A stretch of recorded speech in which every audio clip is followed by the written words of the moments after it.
दोस्तों, बिहार में इस साल के अंत में विधानसभा चुनाव है और इस बीच में कई राजनीतिक एक्टिविटी जो है हो रही है, उसको चर्चा होना ज़रूरी है। आरजेडी हो या कांग्रेस से कन्हैया कुमार हो, लालू प्रसाद यादव हो, इन सब की चर्चा हो रही है। वहीं पर आरजेडी ने एक चैलेंज तक कर दिया है। अब चैलेंज किससे किया है, क्यों किया है, ये आपको इस वीडियो में बताते हैं। दरअसल आरजेडी की तरफ से जो तेजस्वी यादव हैं, उन्होंने एक चैनल को इंटरव्यू के दौरान कहा कि बिहार की जनता ने मन बना लिया है कि वो इस बार नीतीश सरकार से मुक्ति पाना चाहती है। साथ ही उन्होंने ये भी कहा कि चुनाव आयोग विपक्ष के सवालों पर गंभीर नहीं है और चुनाव आयोग ने लोकसभा चुनाव में जीती हुई सीटों को भी हरवा दिया। और साथ में तेजस्वी ने कहा कि हम नीतीश कुमार के साथ इसलिए आए थे क्योंकि वो हमारे यानी आरजेडी के 10 लाख नौकरियां देने के एजेंडे को पूरा करेंगे, जो कि उन्होंने नहीं किया और बीच में ही फिर से पलटी मार गए। अब बिहार में बीजेपी का कोई चेहरा नहीं है और बिहार समाजवादियों का प्रदेश है और हमने बड़े-बड़े आंदोलन यहाँ पर देखे हैं। हम देश को जोड़ना चाहते हैं और हम महात्मा गांधी के विचारों पर चलने वाले लोग हैं, लेकिन बीजेपी के पास हिंदू, मुस्लिम, मंदिर, मस्जिद के अलावा कोई एजेंडा नहीं है। उन्होंने ये भी कहा कि नीतीश कुमार बैकेज है और उन्हें कभी हमने ढोया नहीं है, बीजेपी ने ढोया है। उन्हें अब कोई सीएम के पद पर देखना ही नहीं चाहता है। तेजस्वी यादव का ये बयान था।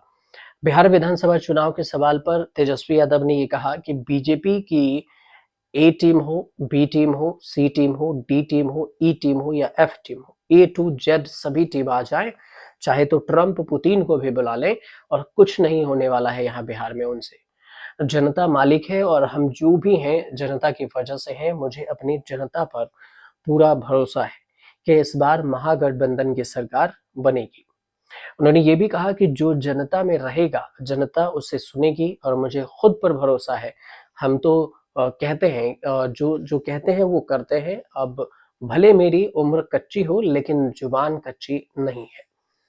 तेजस्वी यादव का ये बयान है। उन्होंने अपने लंबे चौड़े बयान में ये भी इस बात का जो तेजस्वी यादव को लेकर जो आरजेडी नेता है, उन्होंने कहा कि तेजस्वी यादव के रहते हुए नीतीश कुमार से गठबंधन नहीं होगा।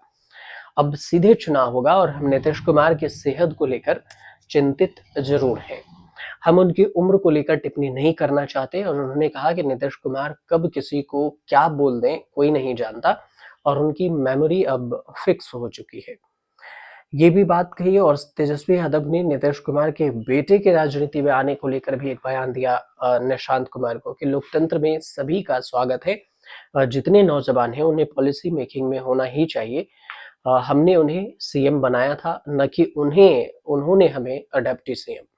उन्होंने ये भी कहा कि हमारे पास विजन है और हमने 17 महीने काम करके इस विजन को दिखाया भी है। मैंने नौकरियों का प्रपोजल भी बनाया था और हमने युवाओं को नौकरी भी दी थी और हमारे पास कई विभाग थे। हम 50,000 करोड़ का निवेश लेकर आए थे और हमने रोड, पुलिस, पुलिया सब कुछ बनाया और हम वही करेंगे जो हमें युवाओं के हित में होगा। नीतीश कुमार चाहते हैं और वो जो भी करते हैं वो असंभव दिखाई देता है। इसके बाद तेजस्वी यादव ने जो धीरेन्द्र शास्त्री का जो बिहार में दौरा रहा, बिहार में उनका प्रोग्राम था प्रवचन का, उस पर तेजस्वी यादव ने कहा कि धीरेन्द्र शास्त्री को लेकर कि हमें किसी पर टिप्पणी नहीं करनी है। ये लोग अपना काम कर रहे हैं और इनके जो आकाओं ने जो कहा है वो ये कर रहे हैं और हम विचारों पर टिप्पणी क्यों करें। पूरा देश जानता है कि ये बीजेपी की बी टीम है और हम अपना काम कर रहे हैं, किसी को दोष नहीं देते हैं। बागेश्वर बाबा पर ये उन्होंने बयान दिया। कई सारे मुद्दे हैं जिस पर चर्चा होनी थी, तो उसने उत्तर प्रदेश के जो संभल में हिंसा हुई उसके बारे में तेजस्वी यादव का बयान आया और कहा कि होली रमजान को लेकर टिप्पणी हम कर रहे हैं कि पूरे पूर्वजों ने देखा है कि पहले लोग एक साथ होली रमजान मनाते थे, लेकिन अब कुछ लोग अपना चेहरा चमकाने के लिए ऐसी बातें करते हैं। बीजेपी का मतलब बड़ा झूठा पार्टी है, अमन चैन छीनने वाली पार्टी है, ये विकास न करने वाली पार्टी है।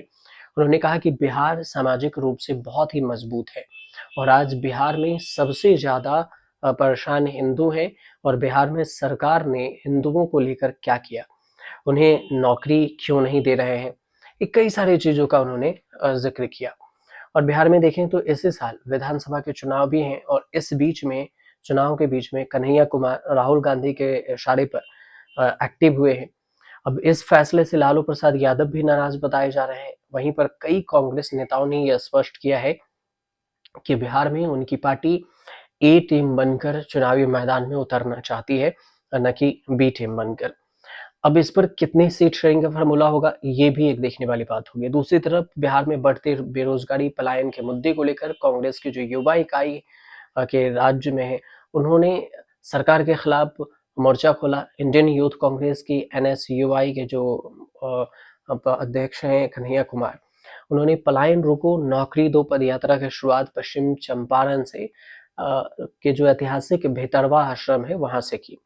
इस यात्रा का नेतृत्व कन्हैया खुद कर रहे हैं और इस पर उनके साथ अध्यक्ष जो प्रदेश एनएसयूआई के प्रदेश अध्यक्ष हैं सूरज यादव, कांग्रेस प्रदेश अध्यक्ष हैं अखिलेश प्रसाद सिंह और प्रदेश प्रभारी हैं कृष्णा अल्लावरो, ये उनके साथ में भी यात्रा में है। यात्रा की शुरुआत से पहले ही जो जनसभा था, उस जनसभा का आयोजन किया गया, जिसमें कन्हैया कुमार ने बिहार सरकार पर काफी हमला भी बोला। उन्होंने उनके कामकाज में पढ़ाई-लिखाई, कमाई, दवाई इन सारी चीज़ों को कहा कि ऐसे बुनियादी ढाँचों को भी यहाँ पर नहीं बढ़ाया जा रहा है और ये काफ़ी अभाव है।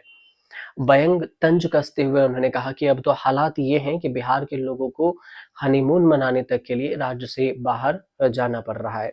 ये तंज कसते हुए कन्हैया ने कहा और कन्हैया कुमार ने बिहार में परीक्षा व्यवस्था को भ्रष्टाचार और सरकारी तंत्र की विफलताओं पर भी करारा कटाक्ष किया है। पहले के ज़माने में उन्होंने कहा कि पहले के ज़माने में डाक खानों से लेटर लीक होते थे, अब बिहार में हर प्रतियोगिता परीक्षा पर पेपर लीक हो जा रहे हैं। यहाँ सब कुछ ठेके पर चल रहा है, चाहे शिक्षा हो, रोज़गार हो या फिर स्वास्थ्य व्यवस्था। अब देखिए इस साल बिहार में विधानसभा चुनाव है। बिहार में विधानसभा चुनाव से पहले कांग्रेस भी एक्टिव है, आरजेडी भी एक्टिव है। उधर नीतीश कुमार भी यात्रा कर रहे हैं, रोक-रोक कर यात्रा हो रही है।